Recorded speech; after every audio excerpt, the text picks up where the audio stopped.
my last setup, I created this panel to go on where the tailgate of my truck would go if it was closed, but I left the tailgate open and put this in. And then I have this thru-hull fitting for the exhaust, and this thing kept everything nice and cool. There's actually a little rubber gasket behind here. If this was weatherproof, then it wouldn't let any water in, but I'm not really all that worried about this part of the board. The board's kind of sacrificial.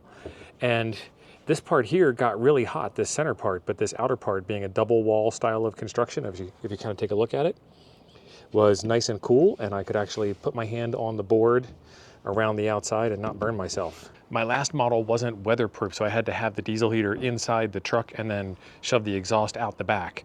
I kind of wish, because we had fair weather the entire time, I kind of wish that I had the diesel heater on the tailgate, putting heat in and leaving the exhaust out, instead of having the diesel heater in the truck and putting exhaust out, just so I had some more room to play with. This is going to solve that problem. And so now what I can do is I can have heat coming in from outside, or I can have exhaust going out from inside, and it works either way.